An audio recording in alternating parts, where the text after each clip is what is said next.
Yeah, hello everyone. Welcome to my YouTube channel Vidya Shala. So today we are reading the news analysis of 16th April 2025. So I'll be covering the news of each and every area so that aspirants who are preparing for each and every exams, you can just check out my channel to update your news every day. So let's get started without any delay. So today at first, the very first topic that is in news is tardigrades. Have you heard of tardigrades? Like it has been in news for many times. So let's read about it. So the like in my channel, I'll be like giving you the introduction, background, any history associated with that particular topic, and the data which are associated with it, and I'll give you the advantages, disadvantages, and also the concerns and significance globally or internationally or even in the national wise. So I'll also be giving you the way forward or the conclusion that can be given so that you can just listen to my analysis and you can just make a very short note out of it, and then you can be able to write able to answer the MCQ type of question as well as the mains type of question. You can just even answer the mains type of question, which consists of sometimes 2 to 3 pages of answer. So this is what the approach I am following, where you can be able to answer both MCQ type of question as well as the descriptive type of questions. So without wasting time, make sure that you are noting it down in a very short format. Okay, let's move on to the topic, that is tardigrades. Tardigrades are also known as water bears or moss piglets. Okay, should be aware of this. These are also called as water bears or the moss piglets. Okay, they are the microscopic eight-legged invertebrates. They are microscopic. Okay, you can just Google it out. The picture actually looks like a small bear inside the water, but they are microscopic. That means you can't see them in your naked eyes. You have to see them only with the help of microscope. That's why it's called as microscopic, and they are invertebrate. So you should also be aware of what is invertebrates. Invertebrates means they don't have a backbone. They are called as invertebrates, and they have 8 legs. Okay, that is important, and they belong to the phylum Tardigrada. About 1,300 species of tardigrades are known worldwide. So almost we have more than 1,300 species of tardigrades, and they belong to the phylum Tardigrada. This is about the introduction about tardigrades. Okay, so let's look into their habitat. How does their habitat looks like? So the habitat is, they are aquatic organisms. As I already said, they live inside the water. They are microscopic, so they are aquatic. That means they live inside the water. Okay, so they require a thin film of water around their bodies to stay hydrated. So in order to stay hydrated, they require a thin film of water, okay, in order to survive. Okay, and then they are found in diverse environments, like from a deep ocean to the mountain ranges and glaciers, and also in deserts, and also even in space. So they can be just seen in each and every like diverse environments. Okay, that you have to keep it in mind. And the preferred habitat for them is the freshwater mosses and lichens, and giving rise to the nickname called as moss piglets. So of course what is the preferred habitat means, that is the mosses and lichens. That's why they are called as moss piglets. Okay, since they love to live in mosses and lichens, so they are called as moss piglets. Okay, you should remember this. Of course, if you just look at the previous year questions of UPSC and some of the state exams, they have asked about sea cow. Okay, so you should, in the same way, there is also a chance of asking the questions regarding tardigrades. That's why tardigrade is very important, topic. So you should be able to know everything. Okay, and then okay, let's move on to the next thing, that is classification. We saw the introduction and then we saw the habitat, and let's move on to the classification section. How are they just classified?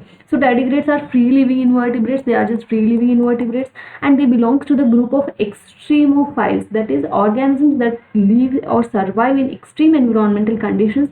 They are called as extremophiles. Okay, so they are called as extremophiles because they live in a very extreme temperatures or extreme environmental conditions, like deserts, glaciers, mountains, deep seas, and even spaces.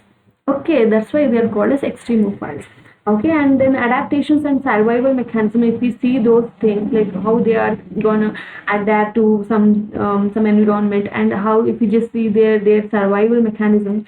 So these are, as I said, they're extremophiles and they can endure extreme heats or extreme freezing temperature, like very cold or very high pressure also they can withstand, and also they can withstand the UV radiations, and even in vacuum spaces they can live. So that is their adaptability or the adaptations or the survival mechanisms. So, and if we just see the survival, okay, physical features of tardigrades, what are the physical features? If we just look into that section, the size is usually less than 1 mm. Okay, that means even it is less than 0.4 inches. Okay, that is its size, that means it's so small. And they are plump and segmented bodies covered with a tough cuticle that is similar to insects. Like of course, you have seen insects like cockroach, they have segmented body and they have tough cuticle and they're a little bit plump. Okay, so they are almost similar to the insects, and they have four pairs of legs and each ending with 4 to 6 claws. Okay, and it is supported by hydrostatic skeleton, that is internal pressure from a body fluids. Okay, and then the feeding mechanism, if we just see the feeding mechanism, they possess a unique uh, bucopharyngeal apparatus. It is called as pharyngeal apparatus, and this allows them to pierce plant cells or prey on small organisms and suck out their nutrients. That means they will actually pierce into the small plants or organisms or plant cells or organisms, and they suck the nutrients from it. Okay, that is its mechanism. And okay, and that is its feeding mechanism. Okay, it will just grab the nutrients from the small cells of the plants or other organisms through a unique apparatus called as bucopharyngeal. Okay, and then if we just see its significance, so why are we discussing it so much? Like, what is its significance if we look at into its importance? So very first thing is astrobiology. The very first significance is they are used in astrobiology. What is astrobiology? That means because their ability to survive in space, and tardigrades are studied in context of life beyond earth. So they studied in the context of life beyond earth. That's why they are very much important in astrobiology, because they can survive even in space. So, and it's a model organisms because they are useful in research on extremophile biology and desiccation resistance and DNA protection mechanism. So it acts as a model organism because they survive in very extreme conditions. We can just take them into the very rare or a very extreme conditions, and we can just research on them because it is resistant to lot more environmental conditions. That's why. And that's all about tardigrades. Okay, you should be able to answer anything if they ask related to tardigrades in science and technology sections of any kind of examinations. Okay, okay, let's move on to the next topic that is in news, that is consumer price index, that is CPI. So let's see an overview of it. Okay, let's see what is consumer price index, how it's significant, who is the one who is releases this, and we'll see everything regarding consumer price index. Okay, this is in news today. So this consumer price index is a very crucial economic indicator. It's an economic indicator which indicates how the economy is running. Okay, it's a very important economic indicator which is used to measure inflation. We measure inflation at the consumer level. So that's why the name itself says consumer price index. It indicates the inflation at consumer level. Who are consumers? We are consumers because we are the one who is buying the product from the retailers. Okay, that's why we are called as consumers. So whatever the inflation that is there in this consumer level, that is called as inflation. That inflation will be measured through indicator called as CPI, that is consumer price index. So it tracks the changes in the average prices of a predetermined basket of goods and services consumed by a household over the time. That means just imagine there is a basket and it has some goods and services which will be bought by the consumers. So this particular basket, so this particular CPI, whatever it is there, it will just track the changes in an average price of a predetermined basket of a goods and services which is consumed by the household over the time. Okay, so this month the basket price will be 100. So the next month the same basket which consists of the same goods and services, next month the price will be 150. That means the inflation is 50 rupees high.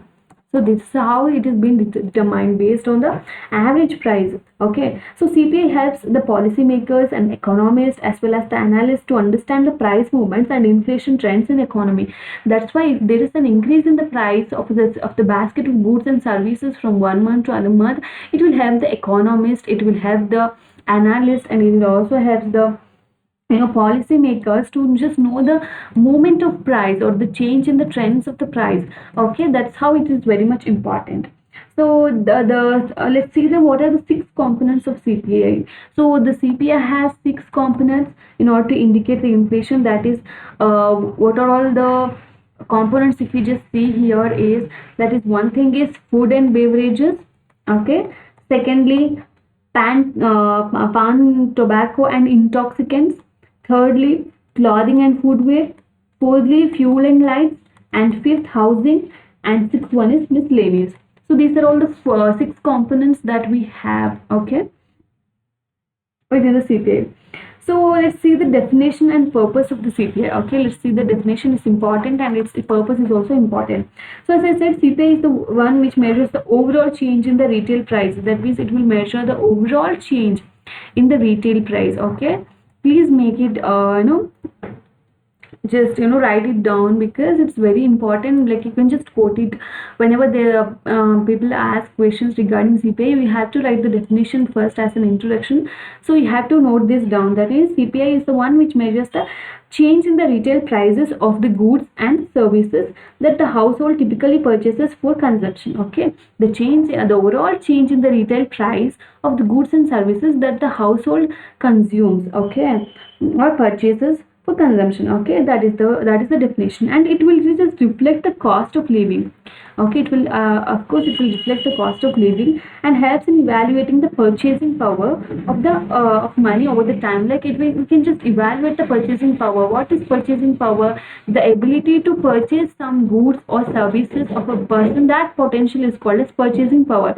So we can evaluate the purchasing power of the money at that particular time, and we can also evaluate the what is the cost of living of the people. We can also evaluate that one. Okay, it will reflect the cost of living, and we can also evaluate the purchasing power of the money. Okay, that is its definition. And here we have the base year, that is, we take 2012, that will be used as a reference year or the base year, and the index is 100. And the publishing agency, which is the one that actually publishes CPI, is, of course, CPI is released every month by the National Statistical Office. That is, you should remember this. It's been asked in the prelims. I don't remember the year, but it's been asked in the UPSC prelims.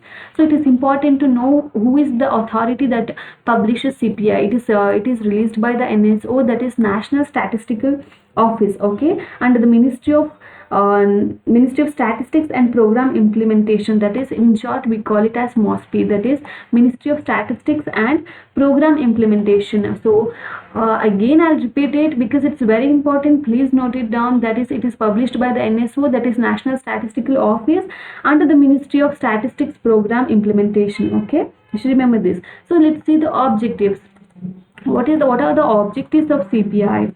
So if you just see the objectives, the consumer price index serves several key objectives. Like, it has many objectives, like primarily the monetary policy targeting. Okay, that means the Reserve Bank of India, which actually uses the CPI, especially CPI combined, as the benchmark for inflation targeting. Of course, RBI is the one which actually does the monetary policy. Okay, and in order to frame the monetary policy, it uses the CPI combined. That means CPI, of course, it analyzes the inflation at consumer level, that means at the retail level, and also at the manufacturer level. So both, if we just include both, are called as combined, CPI combined. So RBI uses that CPI combined to frame the monetary policy in order to target the inflation. Okay, that is its primary importance. And second one is dearness allowance adjustment. What is this dearness allowance adjustment? Okay, so the thing is, here the CPI is used by the government to revise dearness allowances, that is, for the employees and pensioners. So because of the CPI, the particular government will be there, that will revise the DNS allowances for the employees and pensioners. Okay, that is its second importance or the objective. And thirdly, socio-economic analysis. Okay, like CPI helps us to assess the changes in the cost of living. Okay, like we can just see the changes in the cost of living and making a vital input for economic planning and poverty estimation. So we can just analyze the socio-economic indicators, like how is the economy running, what's the poverty level, so we can what is the cost of living that's going on in the country. So we can analyze all the socio-economic indicators with the help of CPI. And at the fourth, we have wage negotiation and indexation. What is this wage negotiation and indexation? That means it is used in revising minimum wages, like how much minimum wages we have to give to the particular person. Let's see, in an economy there is high inflation, that means the price of the goods and services are very high. So in that case, if we just give the very less wages to a particular employee, that means how does the employee gonna survive? That's right. No, like there is an increase in the goods. There is increase in the price of the goods and services. If the person is getting very less wages, he can't survive in that particular economy. That's why there is a need to increase the wages of that particular person in order to survive in an economy where there is high inflation. So if we just know what is the present status of the inflation through CPI, we can just negotiate the wages of a person. Okay, that is it's important. And we can also like revise the minimum wages of labor or the labor contracts, and we can also negotiate rent related agreements. So all these are very much important, and these are all the importance of the objectives of CPI. Okay, now let's see what are the methods of calculation of CPI. What is the methods that's been used in order to calculate the CPI? Okay, the consumer price index is calculated using Laspeyer's formula. That is, I don't know how to pronounce this, but I'll write the spellings. Laspeyer's formula. Okay, this is the formula that we just use. Okay, that means CPI is equal to cost of basket in current year by cost of basket in the base year into 100. Okay, cost of basket in the present year and the cost of basket in the base year, okay, into 100. So base year, already I said we just take 2012 as the base year. So what was the, for example, let's take, I'll make you understand, please. Let's take, there's the basket and we have some goods and we also have some services. Okay, these are all goods and we also have services. So this is the basket of goods or services in 2012, that is base year, and we'll take the another basket that also has the same kind of goods and services. Okay, that is in the year 2025. Okay, this is current year. So in 2012 the price of the basket was 100. Okay, but in 2012 for the same goods and services the price is 200. So how does the CPI is calculated? So CPI is calculated as the price of the goods or services in a basket in base year divided by the price of the goods and services in the current year, that is 200 into 100. So the answer is 50.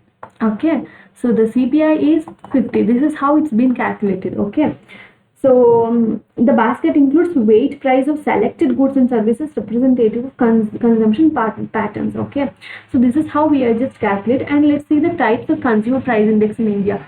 So what are the types of CPIs in India? So if we just see the types, the very first is of course we have 4 types. Okay, I'll tell you the what are the 4 types. Okay, initially like we have 4 types of CPI indices maintained in India based on different population group. Okay, the very first is, okay, I'll explain everything. That is CPI. Very first is CPI for industrial workers, that is called as CPI IW, CPI for industrial workers. And the second one is CPI for agricultural laborers, and the third one is CPI for rural laborers. See, agricultural labor is different and rural laborers is different. And the fourth one is CPI for urban non-manual employee. Okay, urban non-manual employee, that is CPI UNME. These are the 4 types we have. Okay, I'll explain what is CPI IW, that is CPI for industrial workers. That is, it is compiled by, of course, each of the 4 types of the CPI is compiled by different bureaus or different authorities.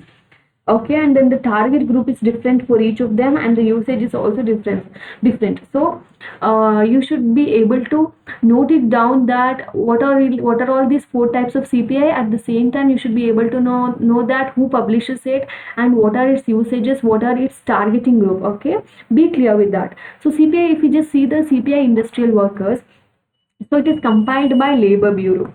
So see, just I'll give you the trait to remember. Industrial workers, they are just laborers who are the one who just works in the industry. They are just laborers. So it is actually released by the Labor Bureau. You should able to somehow link something to the other, and you should be able to remember it, and it should stick in your mind for so long time. So you have that, develop that habit of connecting things, and do some logic, or it can be illogical also, but make sure that it sticks into your mind. That is the trick to remember things for so long. So that's how I made some illogical things to make you understand. Say industrial workers, that means they are the labor, so it has been released by the Labor Bureau. Okay, it is compiled by the Labor Bureau, that is Ministry of Labor and Employment. Okay, so and the target group is industrial workers. Of course, CPI IW means the name itself is industrial workers, so the target group will also be the industrial workers in manufacturing or the mining sectors, etc.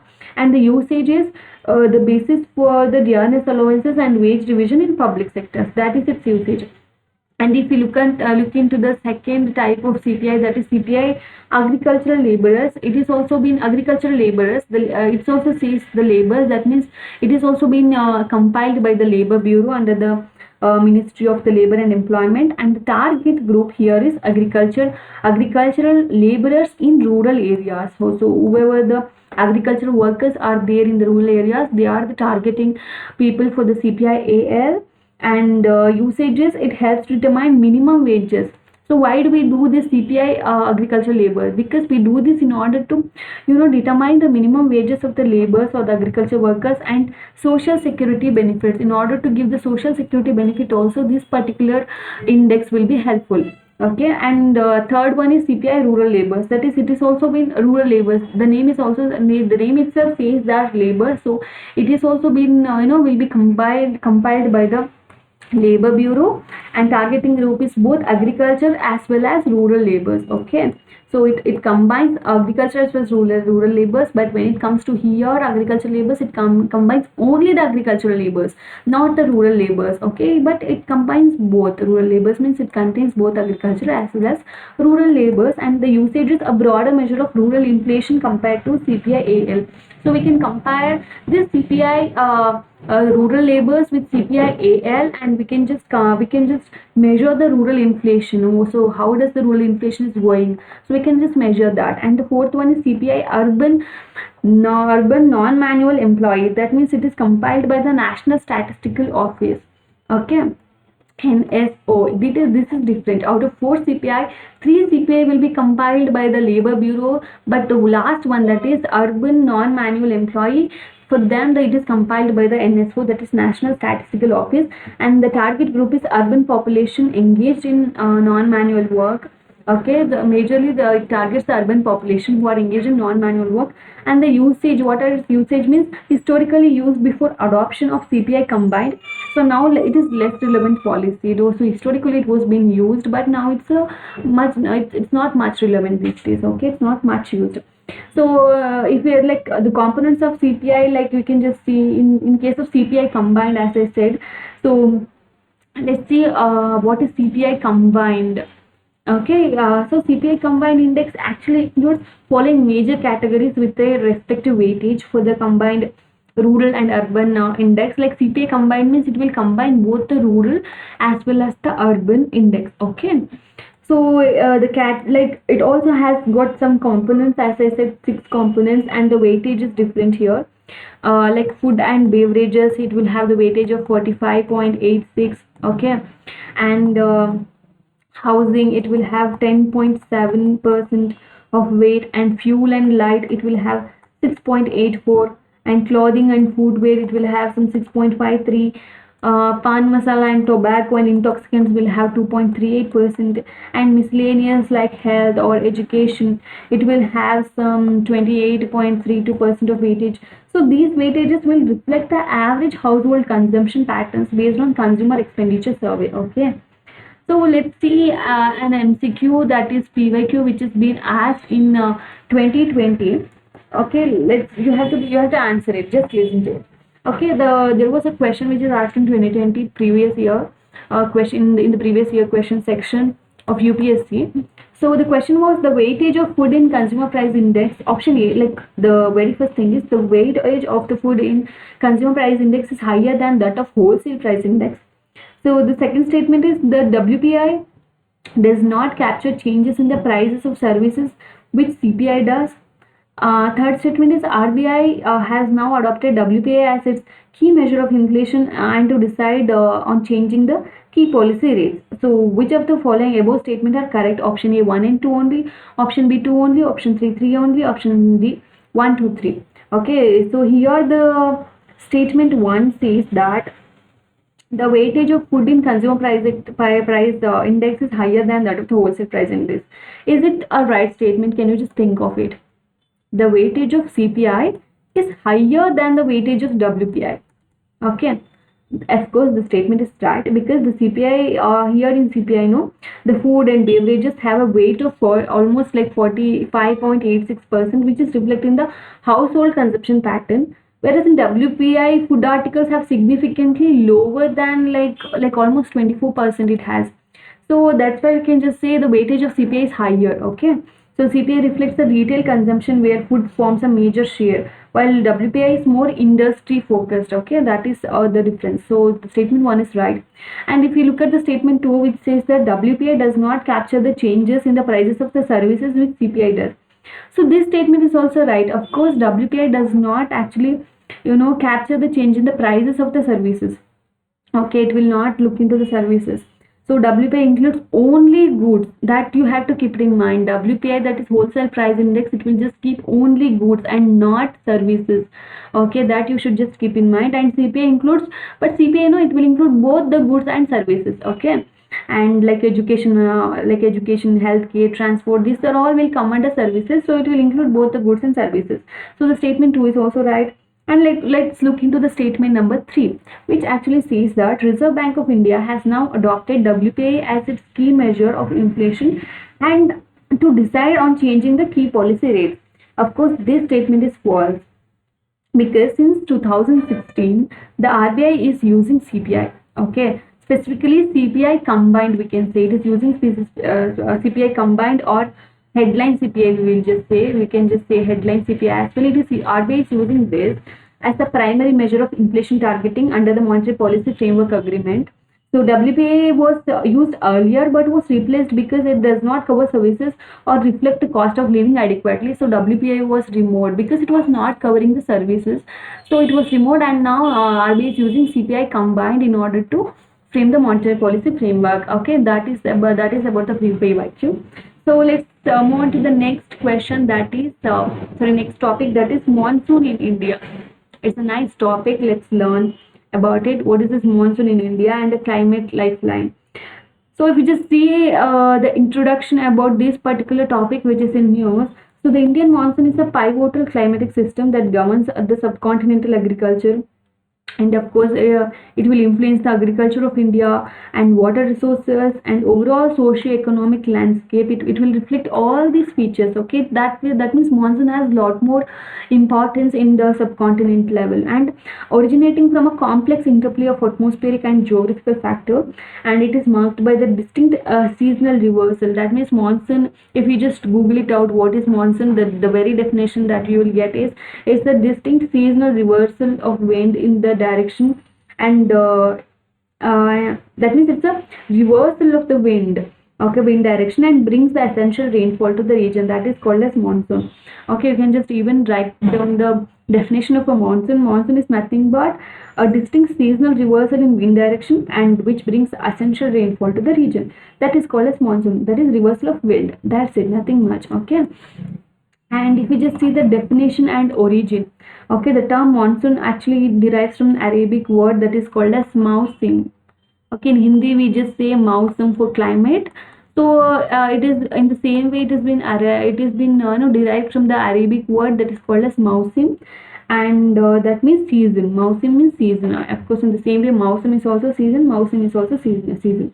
So it refers to a seasonal winds that reverse direction twice a year and are typically associated with a large scale rainfall, especially in the tropical and subtropical regions. So it happens twice a year. Okay, there will be a reversal of the wind, happens twice a year, that brings lots of rainfall into the tropical and subtropical regions of India. Okay, so if we just see the types of monsoon that will take place in India, so we have two types. That is, one is southwest monsoon, which will happen from June to September, and the other one is northeast monsoon. Okay, this will happen from October to December. Okay, these are the two types of monsoon that we have, that is southwest monsoon and northeast monsoon. Okay, so in case of southwest monsoon, it is initiated due to the intense heating of the Indian landmass, especially the Thar Desert, creating a low pressure zone. That means, how does it initiated? Like the Indian mass will get heated a lot, and as a result, especially in the Thar regions or the Thar deserts, as a result, the low pressure zone will be created.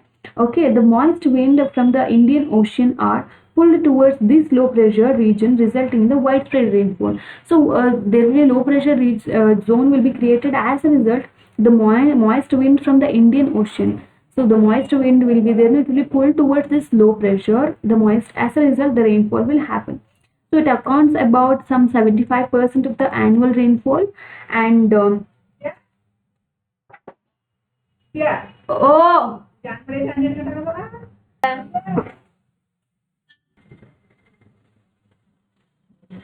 I'm sorry, there was a glitch. So what I was just saying, of course, it accounts for 75% of the Indian annual rainfall, and there are just two branches, that is the Arabian Sea branch and then Bay of Bengal branch. Okay, these are the two branches that we have, that is Arabian Sea branch and the one is Bay of Bengal branch. Okay, that is about it. And if we just see the second type of monsoon, that is northeast monsoon, that happens between October to December, and it occurs when sun moves southward and high pressure systems develop over the North India. When sun actually moves southward, there will be high pressure zone that is created in the northern part of the India. As a result, the dry cold winds from the northeast bring the rainfall primarily to the southeastern peninsular India. Okay, including Tamil Nadu and Andhra Pradesh. That's how, like, of course, there will be high pressure will be created in the north. As a result, the dry cold wind from the northeast. So if we just look at the map like this is north and this is northeast. So the cold winds from the northeast will bring the rainfall to the southeastern peninsular India. Okay, including Tamil Nadu and Andhra Pradesh. The rainfall will happen in this particular section. Okay, so that is called as northeast monsoon. And features of, if we just see the features, what are the features of Indian monsoon? If we just look at the feature, is it it is one is seasonal in character. Okay, that is one particular feature, that is, it is active during specific month. Example, as I said, June to September. Like, of course, southwest monsoon is active during June to September, and northeast monsoon is active during October to December. That's why they are called as seasonal in character, because they are active in only particular seasons. And the second one is the sudden onset. That means southwest monsoon typically begins in Kerala in early June. Okay, that is called a sudden onset. And as the third feature is spatial variability. That means the coastal and mountainous regions receive more rainfall than interior areas. That is called as spatial variability. That means they just vary according to the spaces. That means they are very much received high in coastal and mountain regions. Okay, than the interior areas.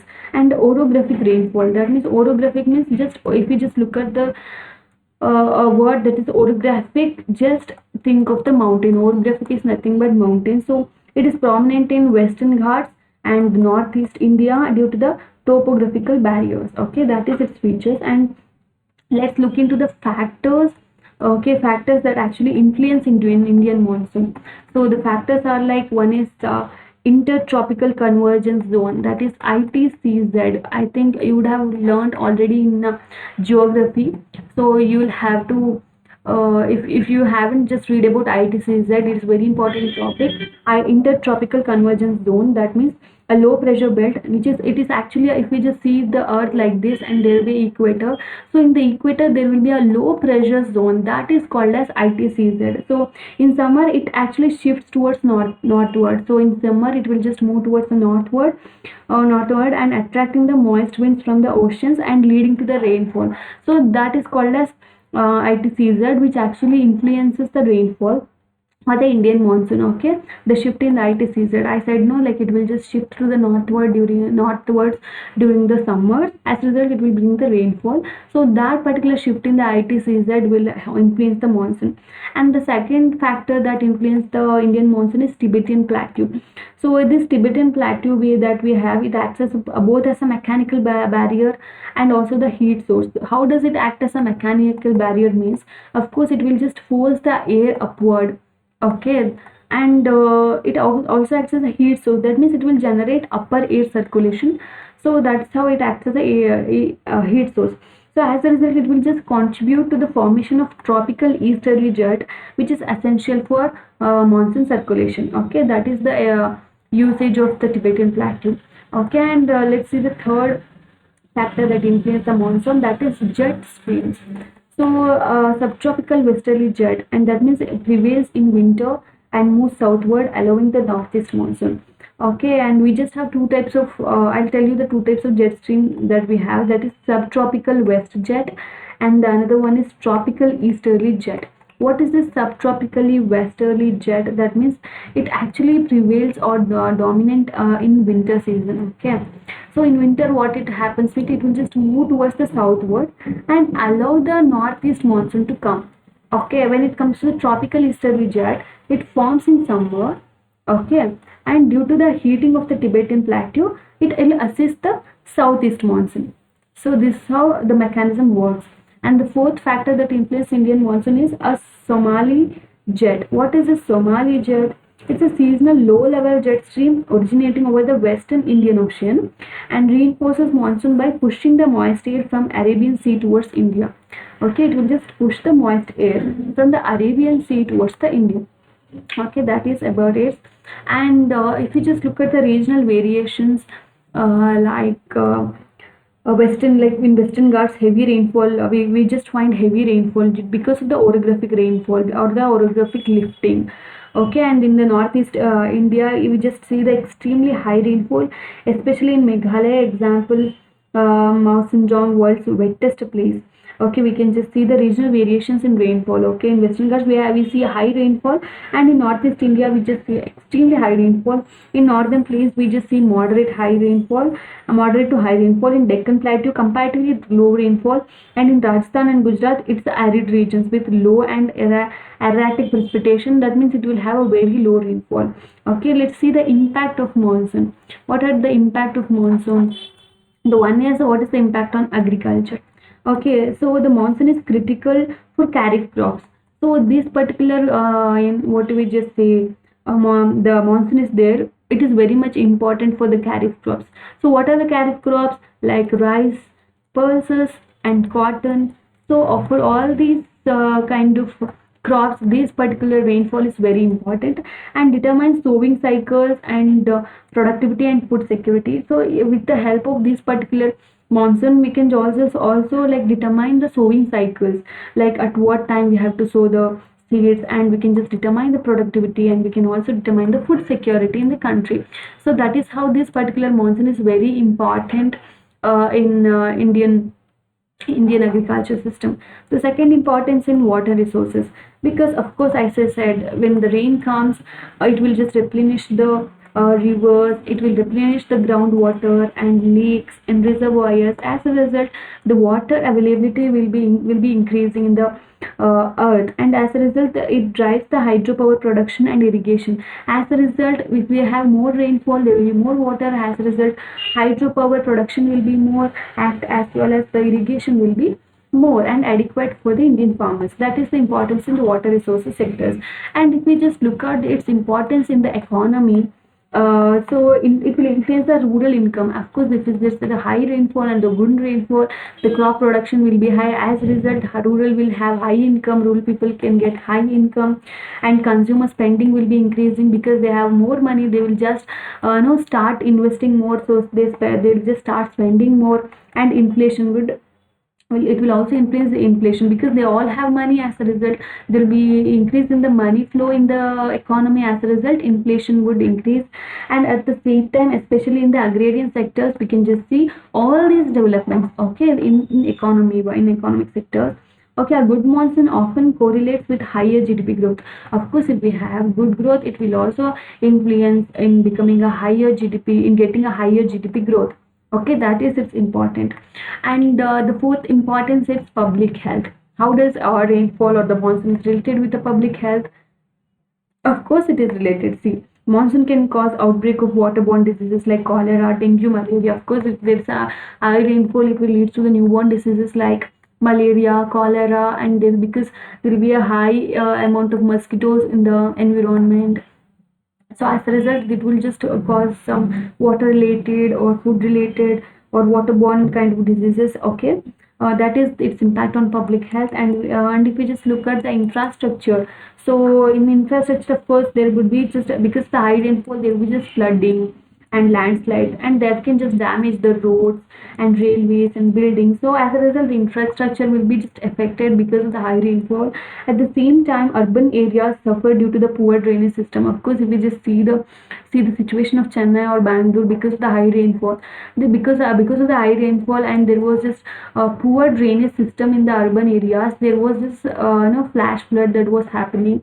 Okay, that's why this kind of a you know infrastructure problems are associated with monsoon. And if we just see the other perspective when it comes to the environment, like it supports ecosystem regeneration, like biodiversity and forest health will increase. So these are all environmental aspects, and at the same time, extreme rainfall may lead to the soil erosion as well and habitat degradation as well. So what I can say is monsoon is associated with lots of uses. At the same time, it also comes with few concerns. So these are all its uses and concerns. And monsoon, and let's see the monsoon management and prediction. Okay, what are the monsoon management and prediction? How can we just manage this monsoon, and what can we just predict? So one is this forecasting tool. It is very much important. So we can use the satellite to forecast it, or the Doppler radars. We just because of the new technology, we have come up with lots of good radars that can just detect the monsoon very well. And we just also have weather balloons and numerical models, so that we can just forecast the weather, or we can just forecast the monsoon, and we can just take the precautions according to it. And according to IMD, that is Indian Meteorological Department, monitors the monsoon onset and spread and intensity. So IMD is the one in India, that is Indian Meteorological Department, which actually will monitor the monsoon, and at the same time it will just forecast its spread, and it will also forecast its intensity. Okay, as a result, we can just take the good precaution. If the intensity is very high, and if there is a chance of getting flood, and like we can just take the precaution, we can just move the people out of that particular area, and we can just safeguard people and infrastructure, or the things as much as possible. Okay, that is the important, like forecasting system or forecasting tool is very important. And at the same time, government initiatives. So excuse me, flood warning systems and water conservation schemes and national monsoon missions, these are all the missions that Indian government has taken. So policies like PM Fasal Bima Yojana, like they are giving insurance to the fasal or the crops that the farmer is growing. So if the farmer's crop is being ruined through the unfortunate rainfall or through natural calamities, so the government will so the farmer can claim, and the government will pay him the money because he has insured his crop. That is the use of the BM Fasal Bima Yojana. And government has also come up with National Watershed Project and Smart Cities Mission, and aim to manage monsoon related challenges. So these are all the policies that the government has taken in order to face the monsoon related challenges. Okay, that is the That is how government is managing. And if we just see the adaptation strategies like rainwater harvesting and crop diversification and drought resistant crops and climate resilient infrastructure, they are all just being promoted. So that's all about today's news analysis. Hope you all liked it. So make sure that every day you just see my analysis, because just by reading the newspaper it's nowhere gonna take you, because newspaper just gives you that particular incident. It will not go deep into that particular topic. For example, the tardigrade is in news, like they just said that it's have application in space, but you don't know what is tardigrade, how much capacity it has, and what are its features, like what is its habitat, you don't know. But in exams they'll ask all these questions. So by just reading newspaper it's not gonna help you. You have to just google it out. So in order to google you'll have to spend lot more hours, but you need not do that, because I am doing that for you. So make sure that you just look into my analysis every day. Like it might be just for 1 hour, some days it will be for 30, 40 or 30 minutes. Make sure just you just go into it and just make a very short note, like within one page you should make sure that every you know topics are covered within one page, so that it will be easy for you to revise. So at the end of the year, if you just look into the current affairs, you should not be afraid to look into the four or five books. So that's why, of course, you will be afraid. That's why, in order to reduce the burden, make sure that you are just filling all the, like writing all the topics with a very brief kind of note, and you should make sure that you are covering within one page only, so that at the end of the year it will be, you will have only some 365 or one particular book, that's it. Okay, so that you can, the revision will also be easy for you. So by telling that, I am just signing off. Thank you for watching my video. Please do support.